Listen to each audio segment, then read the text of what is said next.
But when I started laying on the ground and letting my body feel every sensation that was going through it, like so much that I couldn't name every part, but I just would say that the term to myself, like my trigger is my healing.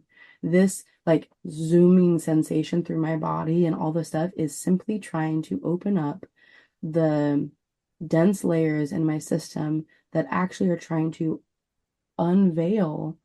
It feels to me like I call it in the Shadowlands, when you're walking in the Shadowlands and it's really dark and you step on a landmine and the Mm, body is the trigger, like allowing it to discharge through my body was the way in which I healed the triggers in my Shadowlands. And I used to think it was like step off the trigger, find a way for it not to explode. And yeah. no, the only thing that healed the triggers in me was to allow myself to literally like feel through the actual trigger expression through my body and my nervous system. You've been listening to Priestess of Ordinary Things, a podcast for spiritual misfits, modern mystics, and folks of all genders tasked with tending the sacred in everyday life. If you're a spiritual misfit who feels lost, stuck, or hungry for connection and wanting more resources for being more grounded in your relationship to your body and to the earth, go to my website at www.katefontana.com/earth-magic and get the free gift I created just for you. It's called Earth Magic, 3 simple celebrations of spiritual nourishment. Also, make sure to subscribe to this podcast so you don't miss an episode. And if there's something you heard here that was meaningful to you, please let me know in the comments. I read all of them, and it really helps me know that I'm speaking to real people and not just out into empty space. Lastly, if there's someone in your life you think could benefit from what you heard here, I'd be so grateful if you'd share it with them. You belong here. Don't give up. May we dance through these times, awake and together. Ah, thank you, Nichole. I am here with my dear friend and collaborator and mentor slash colleague, many things, body worker, um, community member, Nichole London. So welcome. Thank you, Kate. I love being. Yeah, yeah. So I know you, Nichole, from like way back just Tacoma life. I think I first met you as I was running the yoga studio and we were moving into the space that you were dissolving. Um, and I'll just share, I don't know that I've ever shared this with you, but like one thing that I remember so distinctly from that was that, I had maybe met you once or twice, but we were having a conversation, you, me, and Pamela, and I remember you sharing like so openly about the process you were going through of dissolving that space. Um, and and really let I could feel the grieving process that you were going through, but also like the real choice you were embracing through that. And I remember just being like struck by your willingness to share that with us, and being like I barely knew you, and I was like, why is this person so open about this? Um, but I remember it really inviting a kind of like reciprocal openness on my part. And I think since that time, and we've grown in our own paths and we've kind of come in and out of having touch points with each other, I really experience you to be someone who's deeply in your process and willing to welcome people into that with you and hold a frequency that's kind of like the very next place of emergence. And so, yeah, I bow to that in you, and have really learned a lot from you. And I'm excited to hear what you have to share today to my people. And let's see. That was kind of a vague introduction, but you are a fellow priestess, magic worker, body worker, coach, and how else would you like to introduce yourself? Yeah, the multifaceted level of self that we are. Yeah. Um, I think the thing that I keep recognizing in myself as I'm like continuously introducing myself over and over and over again, Mm, that I walk with people towards liberation and dreams, whether it's in their body, in their mind, their spirit, the way that they want to grow into their next life and design it, the way they want to dissolve old patterns and become the next level of their own becoming. And so, I work with 5 layers of that: the body, mind, spirit, and then science and ritual. Science being the way we experiment and come to know what's actually true for us or where mm, programmed and how we want, if that really supports us, and ritual being the way in which we practice, the way in which we embody those things back into integration. And so I can work with anybody depending on which gate is open for them. And so, mhm, as I think, just as a healer and a healer of healers or healer with healers, I just walk alongside, I'm a guide who walks alongside in a lot of different variations, whether it's in business, in body, in magic, whatever it is. mhm. How do you define magic? Oh, I think it's the terminology we use when we haven't grasped it yet with science. Uh-huh. Yeah, Yeah. it's everything we call weird that we don't know how to name. And I think that magic to me just feels like the mystery, the place Mhm, inside of the mystery that says like, I don't know, let's go play. Let's go on the edge of that and see what arises as we encounter it. And I think mhm, the magic is in our human encountering divinity and then playing it through this third dimensional and multidimensional world. mhm, mhm. And how did you come, or how about what was a significant moment in turning you onto this path? Or do you feel like you were always on this path? I think I was always on this path. I think I woke up into this path, layer by layer in different iterations based off of context and culture that I was immersed in. Um, I remember when I was really young, like 5, 6, seeing like light come out of my hands Mm, and thinking like I was magical. And I was like, what is that? And so I started studying like hands healing before I was even a teenager. And I started studying anatomy because I was so confused about what these hands were for. And then when I was 14, I had a miraculous healing, like looking at a TV screen of a preacher saying that mm, somebody's skin condition was going to be healed. And I just remember as a child, 14 years or 13, 14, right around there, being like, it's going to be me. I know it's going to be me. And I had psoriasis mm, back of my neck and the back of my head. And I was like praying and praying. And I was like really thinking it was me. And then right after the prayer, it like didn't go away. And I was like, oh. But then I went to bed and the next morning I woke up and it was gone. mm, And I was like, I know it. So, but it to me, it wasn't the religion in which it came through. It was that faith of a child feeling in my body mm, that mm, connected me to source energy. mhm, And then so I think that gave me that really fundamental place of faith beyond all religious paradigms that let me trust in the co-creation that I knew I was building. I just didn't have language for it at the time. And then my 29th year, these are the big 3 pieces. Like the 29th year was my like death and rebirth year when I got really sick with a fungal spore from Burning Man. And the year was called Rites of Passage. And for 2 years, I was throwing up every day. I got really, really sick, almost could have died, you know, in that framework. But that was the transition that opened up when nurture had to be transitioned at the 5 year mark because I had a 5 year with a 5 year option on that lease. And I didn't want the space to be neglected and yet I knew my time was to go travel to Peru, travel with my teachers, like started to move into these deeper spaces. And so releasing that space to another with Sky Yoga, like another place that could hold the energy of the field.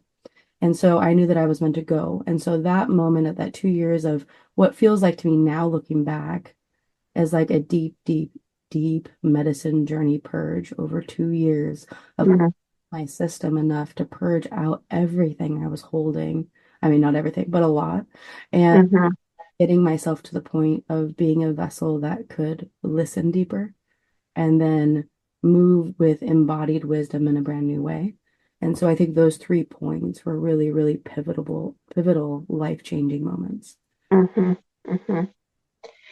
It's making me think of, again, one thing learned so much and admired about you is your willingness to go through the cycle, the full cycle of creation and destruction, or creation holding destruction. And I remember again at the time of you releasing Nurture. I mean, you had built a very successful space, and like you were making good money, and you had a lot of other co-practitioners there, and you completely let it go. Um, and I think about like, different moves that you have made where you've made a beautiful, luxurious, like interior space, uh, and then something shifts and you completely take it apart and you create something else somewhere else. And just the willingness to really embrace the dissolution, sometimes destruction, as part of the sacred cycle, which I think is easy to talk about in the abstract, um, Mhm. but particularly in a culture that's so like kind of one directionally time oriented and like, the march of progress or something. It's bigger is better, it's more is better, it's like perpetual growth is the mark of success. Um, and I imagine your internal and personal experience of it isn't always like, I'm not always seeing that part, but I've seen some of it and it's painful, and I've experienced my own versions of that. And I don't know, what would you can you share a little bit about that and like the experience of like receiving through the dissolution periods or through the destruction periods? Yeah, the a commitment that I had made in my preteen years or in my teen years, I'd say like 15, 16, is that I had this really deep devotion to God, to spirit. And at the time, I was in the Christian lens and I had asked for suffering so that I could be refined by fire because I Mm, knew the programming that I was born into and the lifestyle and the paradigms inside of my family systems. I knew that I was meant to deconstruct those within me, even at a really young age. And so I mm, prayed for the fire so that I could continuously be refined. And mm, so I started that practice really young. And so anytime I felt like spirit or God or the divine was going, all right, it's now time to move. And I would be like, okay. I just immediately was okay. Like whether it was leaving a relationship, shifting a business, shifting homes, adjusting things. Like you said, I don't think anything that I've dissolved has not been in a really good place. I can't, there might be one that I'm not thinking about, but any of these really big ones, it was like we've grown to this moment and now what's being asked of me is something greater still. And mhm, had its medicine for me and for the people in it and for the community. And now I'm meant to go. And so as a 6-2 generator in human design, I go from hermit to role model, right? I learn through experiences. And so I get asked to go into these immersives, and these immersives inside of my system and tend to be the places in which I know that whatever shapes me will then bring a flood of the people that I'm meant to serve next. mhm, And it's happened every single time. And I trust the dissolving and death and destruction process so deeply now that I don't love it. I don't love it, but I trust it. And I Mm-hmm. also know that on the other side of it, I'm better. And the people that I touch get to have my lived experience and the wisdom that comes from that. And I really trust me to hold it. I trust my Mm-hmm. process. I trust me to find all of the edges inside of me that need to be refined so that I can teach from an embodied lens. And in that deep embodied knowingness, I'm never not human, but I am also extremely magical. And so like I tend to walk hand in hand with that bridge, you know? And and I think my relationship between my divinity and my human is the best it's ever been the last 7 years or so. That their relationship feels so intact Mm. and self-supporting and loving that Mm. I'm my divinity and my body are the only things that are with me the entire time. It's Mm. source and thing. So everything else outside of that, I have to be willing to hold up at the altar, no matter Mm-hmm. Mm-hmm. what, and say, like, life happens.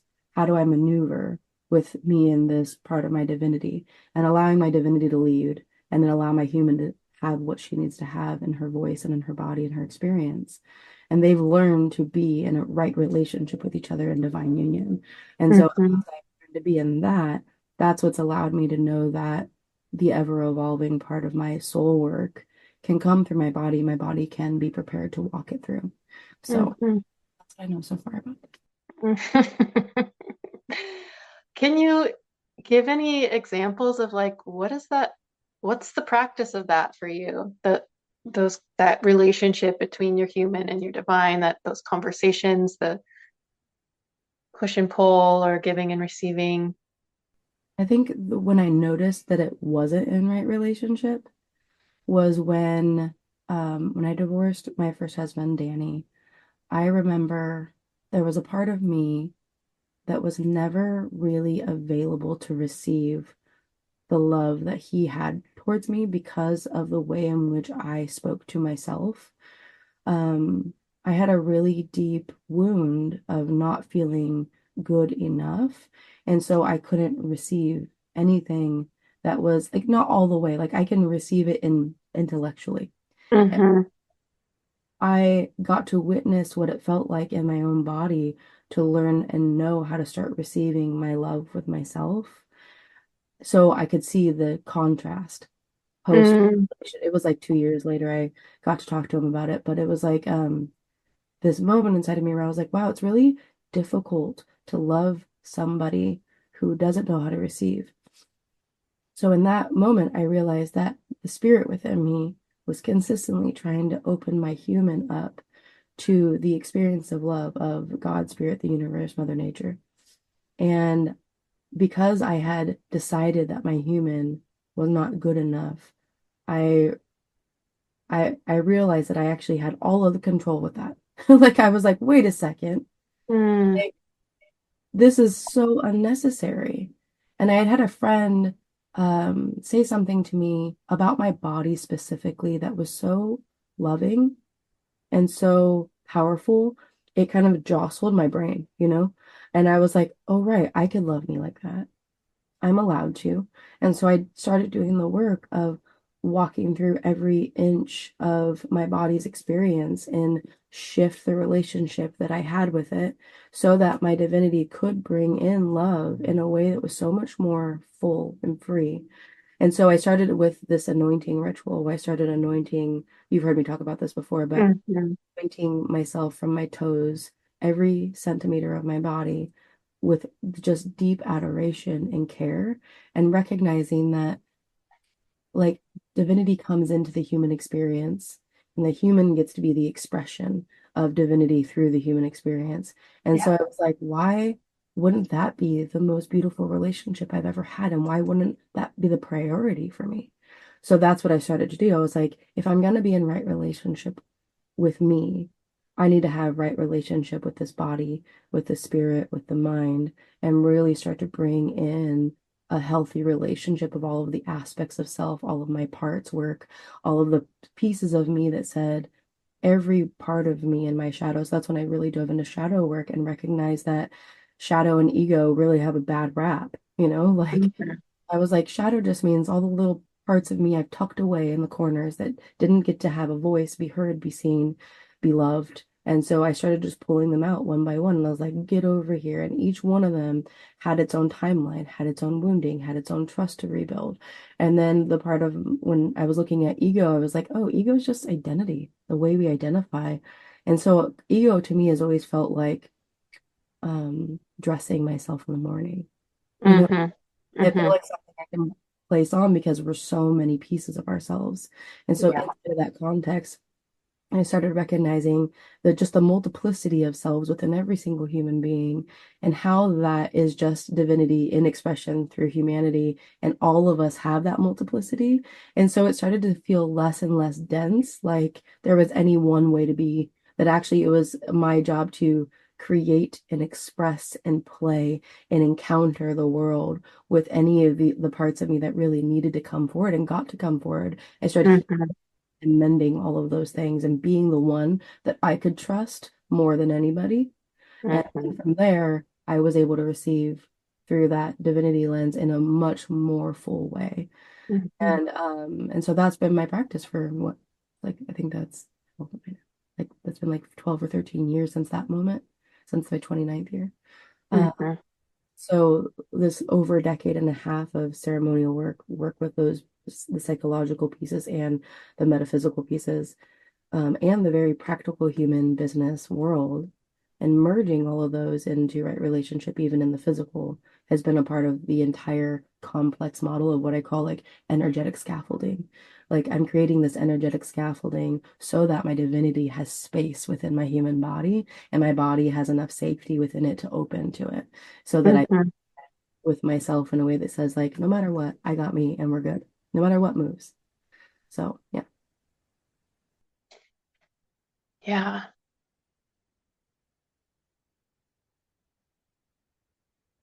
There's a couple threads I'm feeling from that maybe I'll just name a few and you can see which one lights up for you. Um, One that I'm feeling is the archetypal work,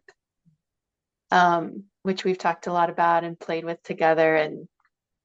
And as you're talking about, the parts of self from a psychological lens, but also from a spiritual lens. I remember having this this insight about like, I think there can be some like stigma or something about like putting on faces or masks or like kind of pretending to be one thing versus what our true self is.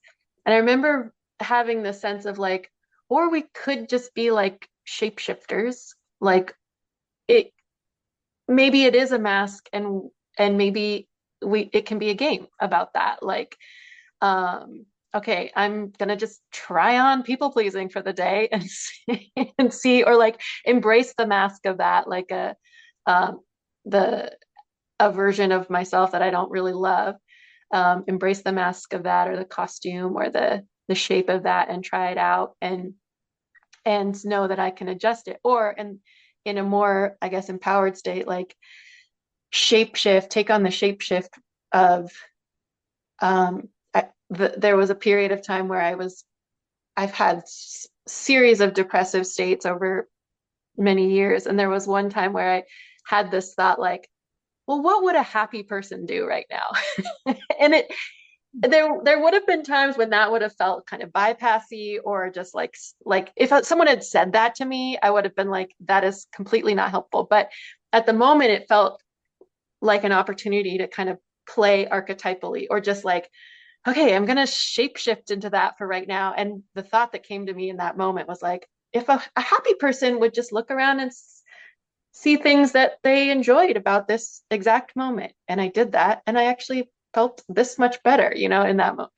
Um, those are like really low key examples. But I also have been through times with you of like big archetypal trying on, trying out, channeling, And that, I wonder if you want to speak to that a little more. That was one thread, so I'll just put that one out there.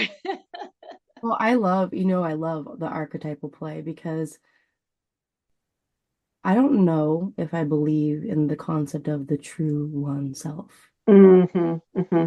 I do. Not as the human. Maybe the spirit or the soul has this like essence of trueness. Hmm. Humanity to me is all expression. And based off of place, I mean, even just going into like a different restaurants or going into a different city or going into different places, you get to encounter yourself newly every time. Hmm. And Hmm. parts of you come through that you didn't even recognize. And so archetype to me, and I think the difference between masking and archetype play is one's done on purpose, Hmm. and oftentimes masking is done in self-preservation or protection, Hmm. Maybe right? default. Yeah, default or just programmed, like we have a lot of lenses in which I'm sure I still do, like sitting inside of these places where I don't even recognize the parts of myself that I'm in preservation or self-protection. And so my mask is used to harbor a level of control over my environment to make me feel safe, right? Hmm. And Hmm. so that is masking, and we can mask on purpose when we know that certain environments are not good for us, or we have to self-preserve and self-protect. So you might put on your respect mask when you're in a political conversation with people that you love but you don't agree with. There's a way of holding a masking thing that is for the benefit of all and not to cause harm. And I think we play with the variations of subconscious versions of those and then conscious versions of those. Most of those, I think, are subconscious masking tendencies. And then from the archetypal side, I think the way in which it showed up for me is that I recognize because the way that I process is so through my body that archetype work became the way that I could dress into it and bring my body all the way into the practice of something so that I could take that archetype out and then experiment. Because, Hmm. I talk with my clients a lot about boundaries, right? And standards and the difference between standards and boundaries. And Hmm. one of the things that we often see in relationship boundaries or in the boundaries you think you have until they're bumped up against, not Hmm. until they're actually bumped up against that you actually know if that boundary is really true for you or if it's an intellectual boundary that you imagine should be true for you. Hmm. And so the same thing is true for me around the archetype play, where it's like, I don't actually know what this is going to feel like. Let's take one of the ones that I've played with recently. So I have Stiletto. She's the most recent one, right? Stiletto showed up, she was like my prowly priestess of violence, like learning what it meant to have benevolent violence within the context of my life. And that to me was around boundaries, standards, like cutting off relationships that no longer serve me. So for me, I didn't know how to remain in the letting people see me as a villain if they need to for their own benefit, right? And I think Hmm. I were in ceremony one night when I got to play in the archetype of the villain, and she was this spider that came through, and like she was dancing, and she was like, "Oh," and just like a spider, like the archetype of the spider is so funny because a lot of people have fear of the spider, but the spider has its purpose and its thing, and so much of the fear is just this projected lens, and so dancing and playing in that spider or in the priestess of violence, Stiletto as name, there is this place in which I could move into the discomfort, the writhing feeling of actually allowing the reality of that truth to be real in my body instead of being so afraid of that lens that I Hmm. never approach the discomfort of my own holding of my truth while other people project, while other people give story, while other people make up their main character lens in their own story, and allowing my story and my truth and my integrity to remain intact while I stood in with that. And so that escape for me, when I really listen to what it is the archetype work has taught me is to train myself into the embodied presence of a part of me I have not yet gotten to know. And so it's really helped me develop those like esoteric senses of archetype play, and also there's the very, very simple inner child play, or Mhm. these other things, or the shadow work around the villain. And once that dissolves, that fear dissolves through the system, like then the way in which I walk through the world is so much less shackled Mhm. experience, you know? So that's In what way? Like what's been a result of we can just stay with stiletto? Like, there's it's like everybody's been hearing the terms like "let them," right, with Mel Robbins things come out and everything, and other people's variations of that over the years. You know, I feel like I've lived that in a lot of ways, but I think the embodiment of like, let people have their stories, let people think, like, don't stop. I'm not going to stop me from living mhm. my life because of somebody else's interpretation of what they Mhm. imagine it means. Like, you know, like when I've gotten highlighted in different places, like in magazines or um, maybe in Times Square coming up, or Ooh. any these spaces that where the light gets shown on you. I used to freeze in, and Yeah. now I can stabilize the discomfort of the light coming on me without feeling like I need to run and hide or freeze completely. And so Yeah. it's not alone has been so massive because I've had like stage fright my whole life in different various ways, because I think the shadow of that is the deep old wounding trauma of being exposed and um, having my body be harmed at a really young age. And so exposure feels like being seen. And my other core deepest wound had been the people thinking I was bad or wrong instead of good, because my heart, Mhm. I've never not trusted my heart in anything I've ever done in my whole life. It doesn't mean it didn't have an impact that didn't feel good to other people. Mhm. And so finding that thread of care for myself that says like, how was your intention around this? How did it feel? Now can you, if there was a rupture, even if there's discomfort in that, now I can walk to that knowing my own heart, trusting in the integrity of my heart and my goodness, and then saying like, it's okay if you don't like me, if you interpret that in a way that didn't feel good to you, if you created a story or projection around it, or if you even caused harm, because in actuality, like I'm still good with me and I know how to repair rupture as best as I can, but I can't change somebody's story for them no matter what. And Mhm. so it has resolved that tendency to not encounter um, criticism or fear or being seen in ways that have left me feeling safer in the world.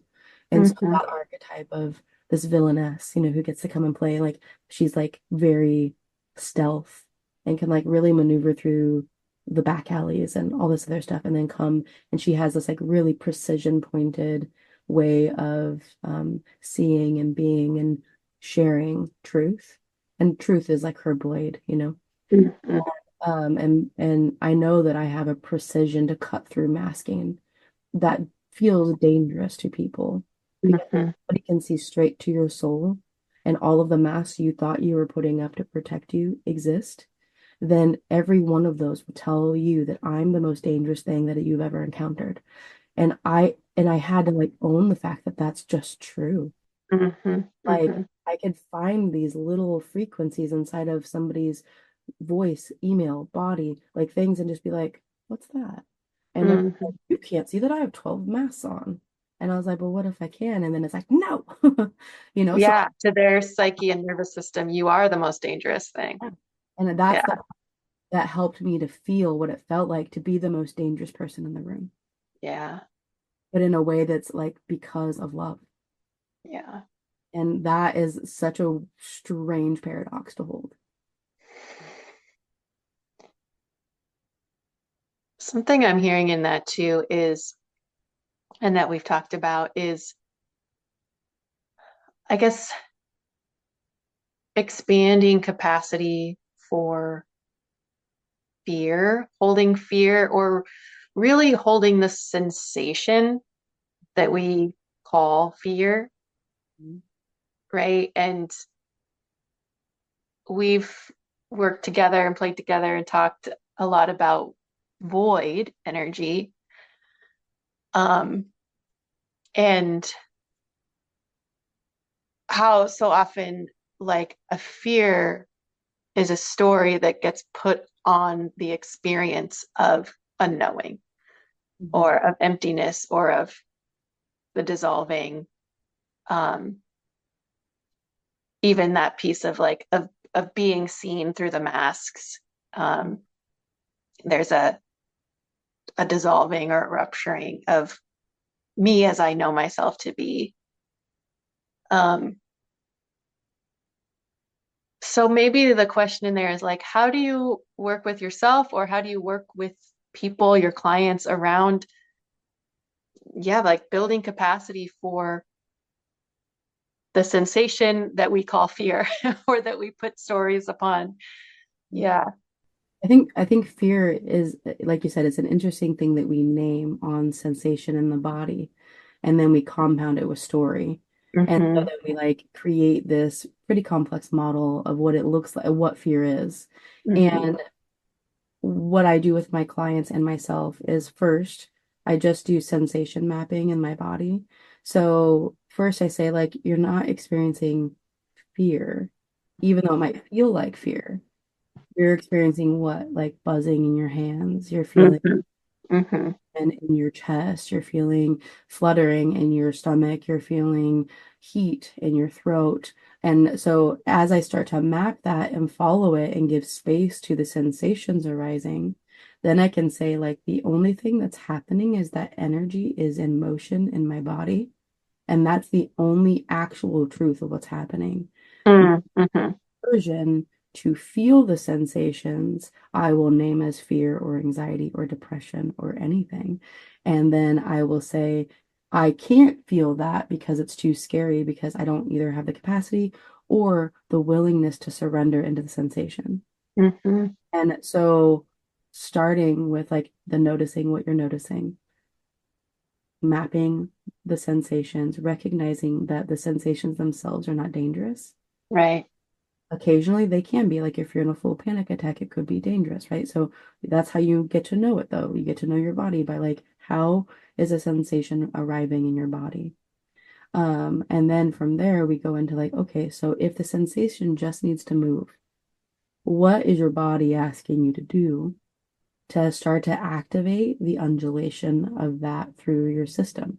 And so if it's in your throat, do you need to tone your voice? You need to say something? Do you need to like make noise? You have to move, you know? And then just with each sensation, finding if it's dense or if it's light, if it needs to maneuver. So maneuvering the sensation through the thing and then saying, now what is the story? Once the body's cleared of its sensation movement, then we go into like, okay, so then what did your brain want to do with all of that sensation before we named it and claimed it and moved it through?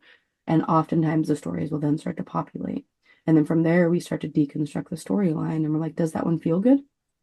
Because every story is made up, everyone. So you might as well make up a better feeling story. Because again, the narrative power that we have to deliver um, the storyline to our world and to our life is the place in which we actually have creation power and where actually probably one of the few places you have control over. Not that you are in control of your thoughts, but you can be in control of noticing them and then witnessing them, grabbing them, readjusting them, reframing them, and then living into a new storyline. And so Hmm. that's where we start to practice those. And then we take those practices, and that's where again where the archetype work can come in because it's like I had one client that we had her nice one. The nice one that was her was like the pageantry version of her that she was trained into. She was literally in pageants. She was in all of these different. Wow. She was like literally trained to be nice and kind and smiley, but her authenticity, so we called her authentic one. Well, authentic name, but I'm not going to say her name. But inside of that, we recognized how authentic one would experience and say what she would say versus the nice one. And we can tell the difference between which one was coming up. But just the archetype of naming authentic one and nice one was able to help her differentiate Yeah. which embodied expression she was going into through guilt and fear or through empowered discomfort. Because Yeah. I just, said a story yesterday, the day before on Instagram where I was like, we're not afraid of discomfort because we're living in discomfort every day on some level. We're afraid of new discomfort. Like, Yeah. we just don't Yes. like new discomfort because we don't understand the expansiveness of it. So, Yes. like, I think the biggest bravery point we can have is allowing ourselves to experience new sensation through growth. So, like, that kind of tailors back all the way to that beginning part of what we were talking about is like the thing that helps me to approach a brand new dissolving and opening is that I just have practiced it. I have confidence in the fact that I have not died yet, and I have come out the other side in a version of me that I appreciate. And then the people in my world have upgraded and elevated in frequency and conversation and what they're contributing to the world. And so the evidence of that upward spiral and the constant evolution of care for myself, communally, and globally just shows me that I'm getting closer and closer to be able to have a different type of impact. And that for me is what feels like my purpose here, right? Is to empower people is to liberate them from the shackles of all the stories and all of the different imagination jail is what I call it, through imagination jail, different things like we're just an imagination jail. That's the only thing. So it's like embodying the one who would be happy is not a masking technique. It's a trying on of that archetype of happy one, right? Yeah. Like, and like the part of us that gets to say, like, I can fake happy at people, or I can embody what happiness might look like, and I can just try it on to see if that could help me maneuver something. Hmm. And that is different. I think that's an embodied practice versus a masking technique that's harmful potentially. So Hmm. I think in all of that, there's this really beautiful interplay of like what it is we work through. And I have not seen one client not be able to clear the storylines and move Hmm. over the fear if they go through this process all the way to the end. I've seen people get to the point where they have to sensate in their body and then call me evil, right? Because it's the same thing where it's like to be seen on a level that asks you to dissolve the egoic layer of identity so that you can meet the next version of yourself can still be way too scary and it's okay, right? Yeah. Okay. They don't have to be ready yet to expand that capacity for themselves, but they could have met that edge, and who knows what that seed will look like later down the road, right? I have to Yeah. trust my part and then release myself from making it happen for somebody, but Hmm. letting the encounter be the medicine it's meant to be. Hmm. That does bring me to one of the things I was hoping we could talk about, which is like when we encounter something that feels like a barrier or a hesitation, a resistance, like how do you work with yourself or with your clients around differentiating what's resistance because there's growth through that doorway or resistance that's no, that's not for me. Mhm. Um, mhm.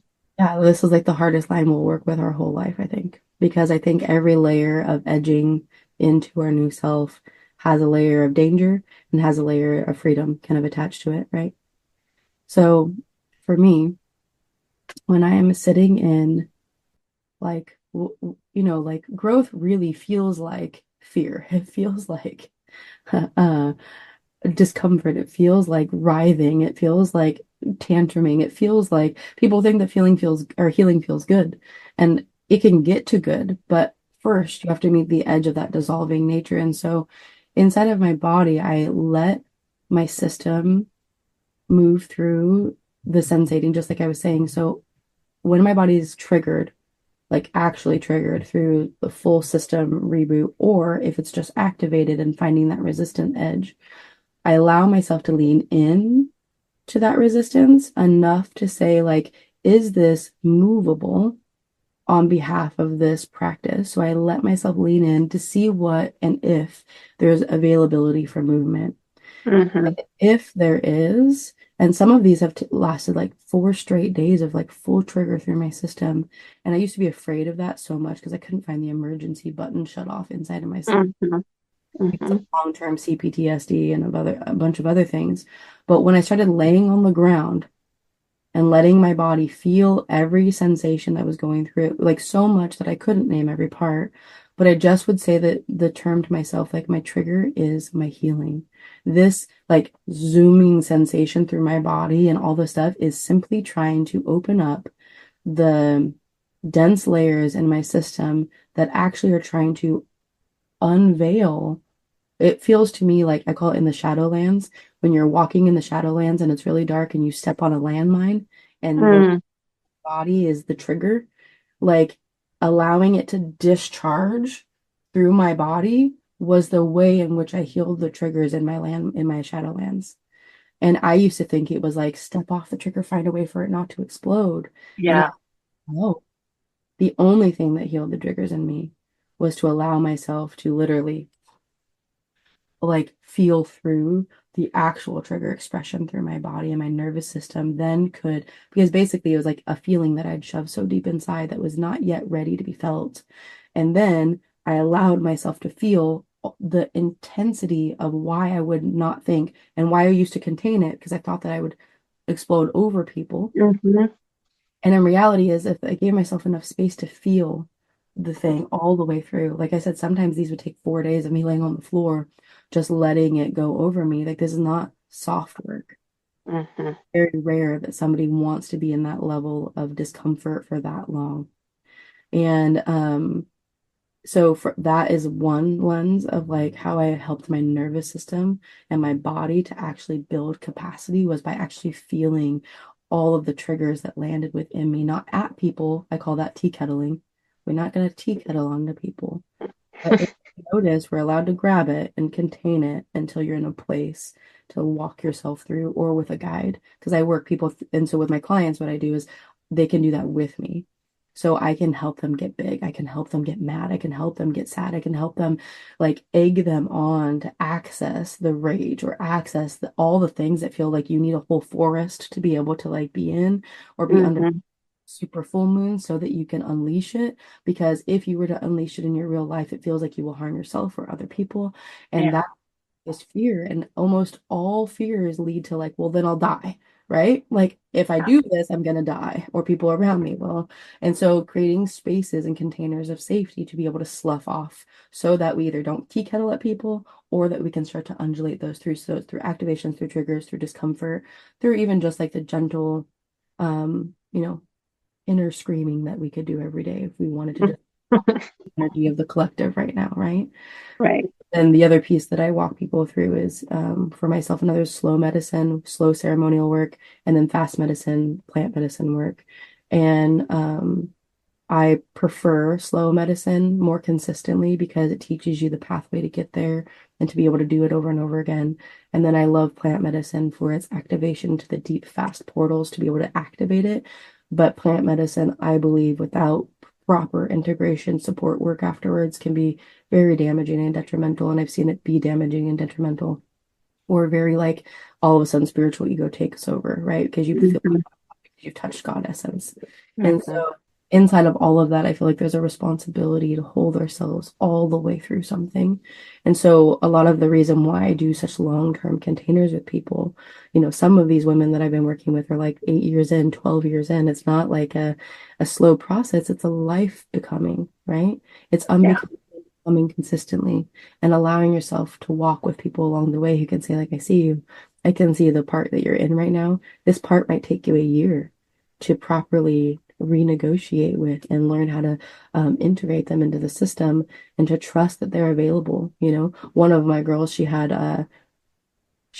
named her part goddess grown because the part of her that wanted to grow into her adult, but also had a huge aversion to like wanting to stand in the responsibility of holding her own life because Mm-hmm.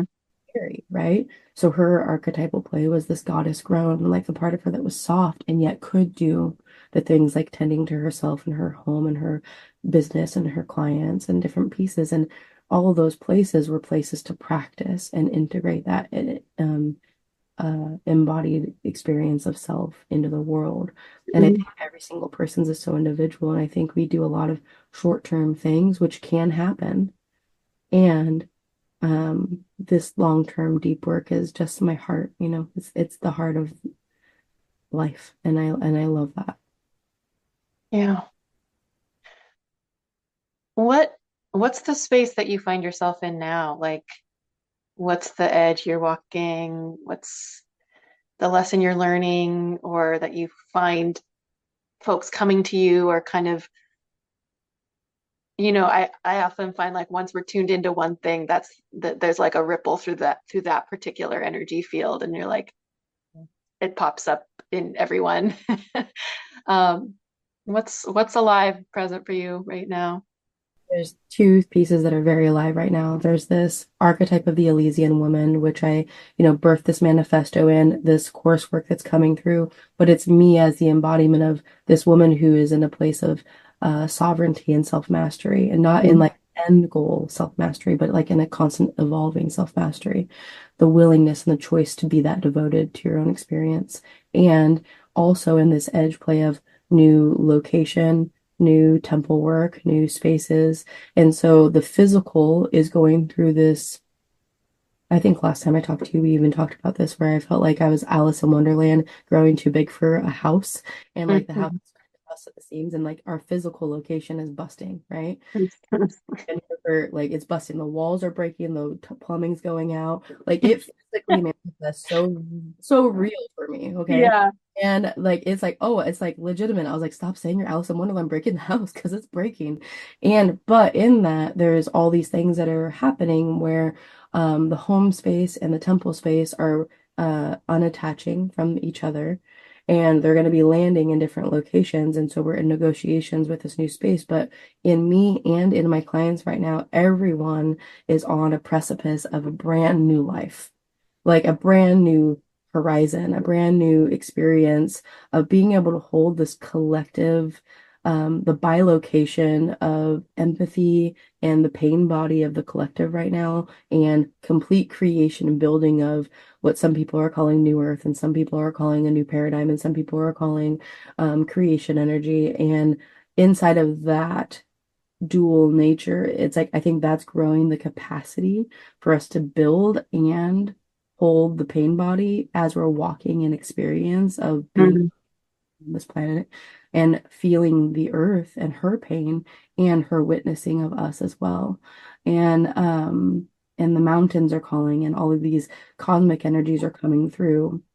And we went through a big portal on solstice, and um the way in which we did a slow ceremony piece and a fast medicine piece. But it felt like the medicine was bringing me her pain, because she was Mm. mycelial networks of the earth were witnessing and feeling the aches and the pains all over the globe. And as she was bringing them to me, I was like, sure, I'll take it, I'll hold it, I'll move it through. And then I went through this like purging on behalf of the collective. And now, like this week was this integrative week of like losing my voice again, clearing out the channel, Mm. opening up the spaces to be able to speak new life from the transmutation of the pain through the cycle, and then the expansion of the new and holding more in this gaze. And so the last piece of what I'd say is new is this new being kind of showed up, and we walked into this space. It's on the 12th floor of a building in downtown, and it was in this overlooking of the city, and it felt like gargoyle, felt like guardian, Mm. Mm. seraphim angel. It felt like dragon. It felt like a bat. And when its wings, it was like 30-foot wingspan overlooking the city. Like, and as it moved its wings, it would multidimensionally shapeshift its own experience. It felt like a hybrid. It felt like a shapeshifter. Like, but its whole point was to just stand watch with um this gaze of perception. And so I just Mm. kept hearing, when we did the archetype work over the weekend, what I kept hearing was the guardian of cosmic perception. And I got this unlocking of a labyrinth of these 12 gates of unbecoming to become. Mm. And it downloaded in me the next morning. I woke up in this 2 hour vision of this rite of Ankara, Ankara, that showed this labyrinth of threshold. And every time you went through, and it went to all of the different chakras, the 12 chakra system. And there's more than that, but the 12 that we were working with. And by the time you got to the center of the labyrinth, this being stands at the center. Very Sphinx and very similar to the never-ending story Sphinxes, like between Yeah. kind of feeling of like very omnipresent, but like still. And once you get to the center of the labyrinth of all of this gauntlet of dissolving these barriers between you and yourself, your last right is to stand in the gaze of this being. And so, harkening back to the perception, the seeing through masking, is the longer that you can stabilize holding the gaze of this being, that being then can dissolve everything that separates you from your own power and your soul space and all of the places. And you end up, once you hold the gaze for so long, you end up dissolving into the labyrinth and then becoming the next labyrinth as you move into the world. So you Mm. get to be the one who encounters and moves and helps other people walk through this thing. And this is really powerful journey that has been revealed to me. So it feels like I'm going to get the opportunity, and I am getting the opportunity to begin walking this labyrinth within me and holding me in that level of perception so that I can dissolve more and more what it's meant for me to hold, that the guardianship, the stewardship of myself, my city, my people, and then how we can then transfer through communal wealth the ways in which we're holding our neighbors and the way in which we're holding each other. And so that's like the mythical ethos that is kind of birthing through right now, while Yeah. having this very human version of the Elysian woman and then this cosmic version, then the hand in hand, they're asking to hold more, Yeah. that's all. Just that. Just those little bitty lessons. Um, Tell me, this is probably out there somewhere in your material, but where does Elysian come from? So Elysian, again, was born through this uh, slow encounter with a being of light that I was working with. And I was in a class with one of my coaches, Melanie, and we were in this conversation of she was talking about these two different bullseyes and how on one bullseye you're throwing darts at this bullseye and you're playing to win. And yet on the other bullseye, if you're shooting at this bullseye at all, you're only playing not to lose. And Mm. how if you ever are throwing at the dartboard that's playing not to lose, you're ending up never playing to win Mm. your own life. Because one's fear and the other one is love and trust and continual evolving until, like even if you're throwing that way, if you never hit the bullseye, it's not the point. Point is like that continuous evolving. So not win again, like an end goal, but in that process, that was when something clicked in me of like I can see the places where I was playing not to lose because I was afraid of revealing me on some level, some part of me. And then the places where I was like, if I was just continuously going this way, even if it's little by little, then there would be a constant uh, supportive growth of myself to continuously evolve and become. And so that's the night that I started writing. And then the Elysian Manifesto was born in 4.5 hours, 74 pages. But it was her, Elysian woman. Like how would she walk if she was consistently playing in the sovereign self-mastered care to like consistently evolve? And so that's Mm. how that was born. That's how it came through. But it feels like it's the signature of all of the work that I've done over the last 15 years Mm. turn into an archetype for practice. So it's like a practice manifesto and a practice, or a manifesto and a practice guide, so that we can practice our sovereignty, practice our self-mastery, practice becoming the one who is consistently allowing ourselves to reveal ourselves and move into the world in a state of self-trust and self-care so that we can make a bigger impact because we're not so afraid and hiding from ourselves. And then that's birthing all these other pieces. So that's how that one came through. Mm-hmm. And did they tell you that name, like Elysian? Oh, Where did that word come from? yeah, I don't know. It just downloaded into me. And I was like, I don't even know what it means. And so Yeah, I went and looked it up, and it was basically inner paradise, like the place. It comes from the Elysium fields kind of concept, right? So Elysium, like Greece, right? well, it's like the place of inner paradise. It's like Yeah.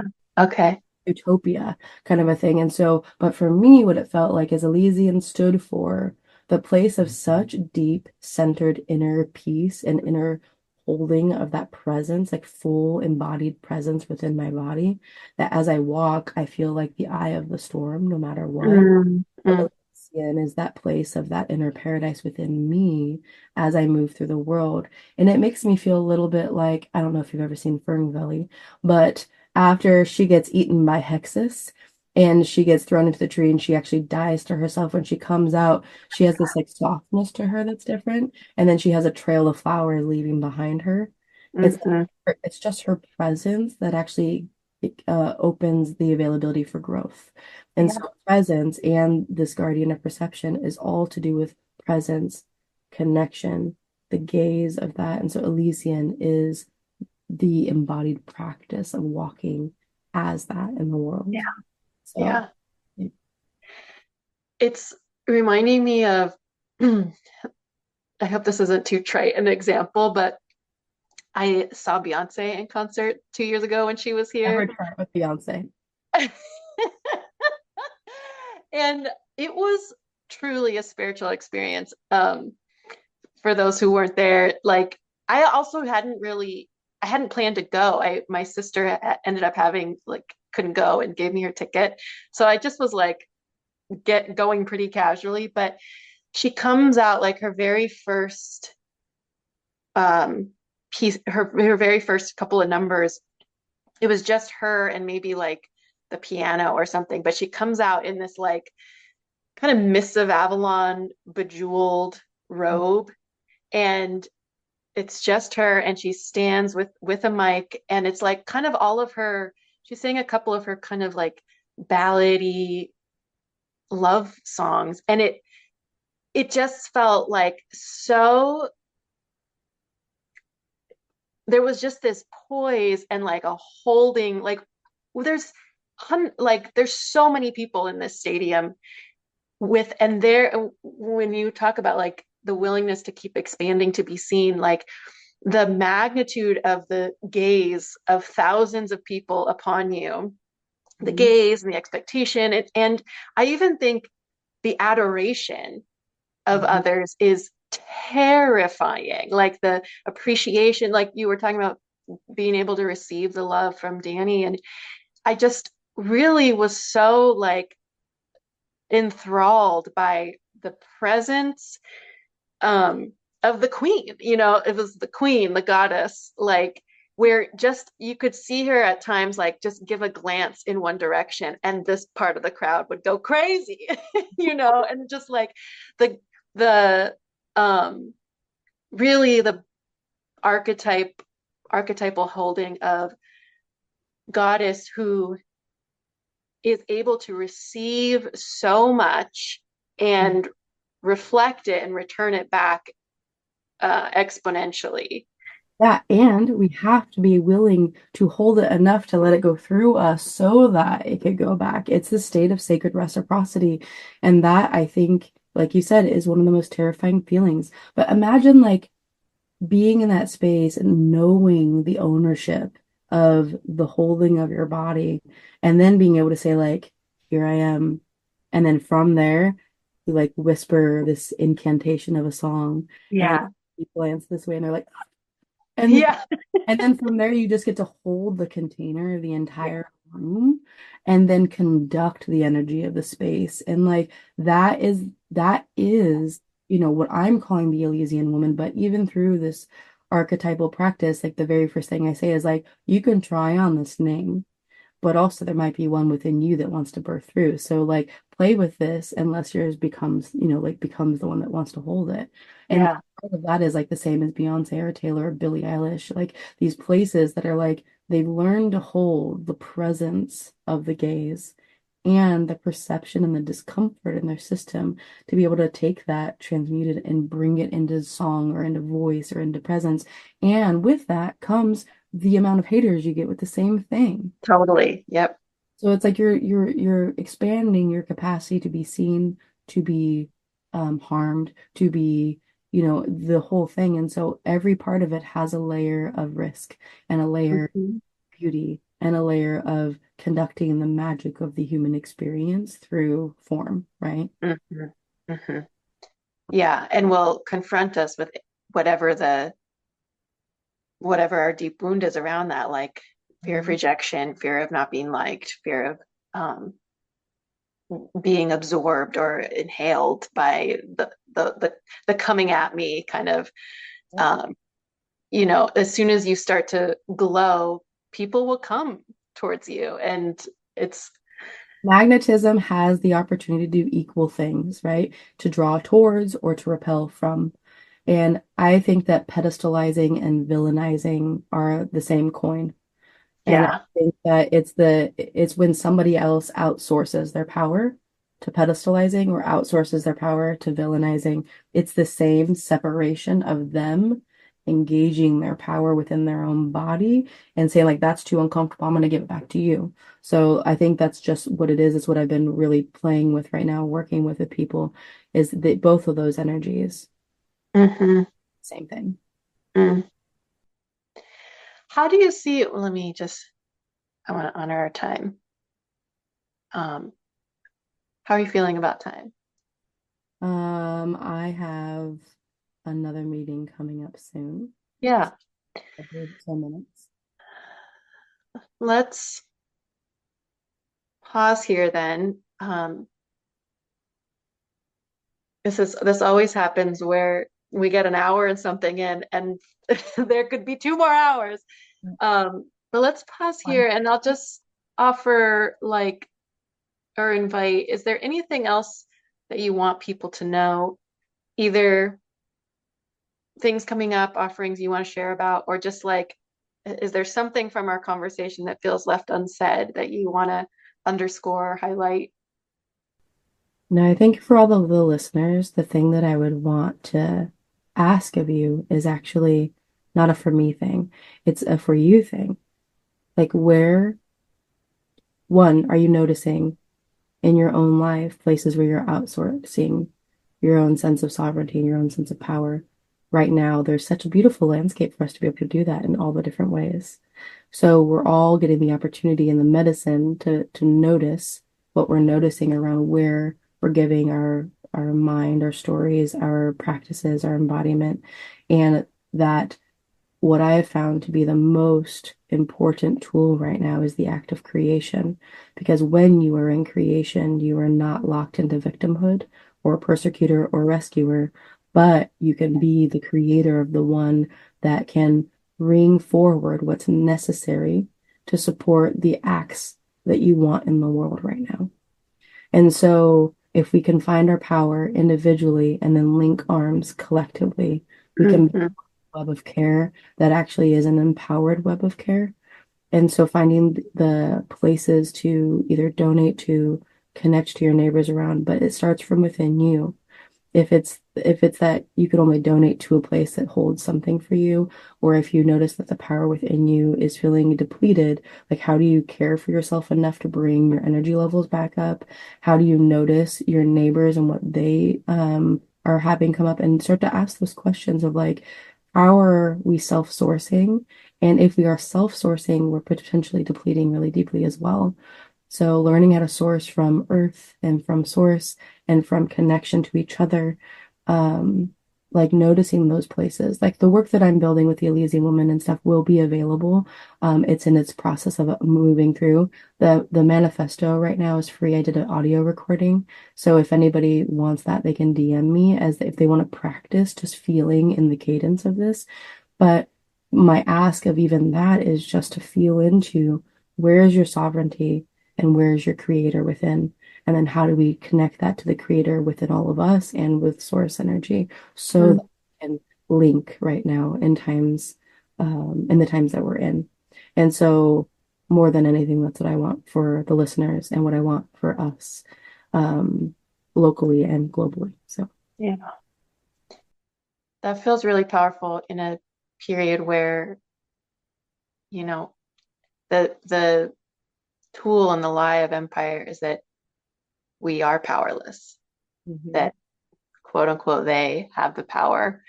So that feels like a really powerful medicine of depedestalizing and remembering where our power actually is. Yeah. Thank because when you. connected to that same source, you know, and that same source, whatever it is, Macklemore said it best. Whatever God you believe in, we all come from the same thing, right? Like, so out of that, we have the connection to each other and to source and to this earth in a way that can build what it is that we want to build. And the Mhm. more we link, the more powerful we are. And so that's what I want for us. Beautiful. Thank you, Nichole.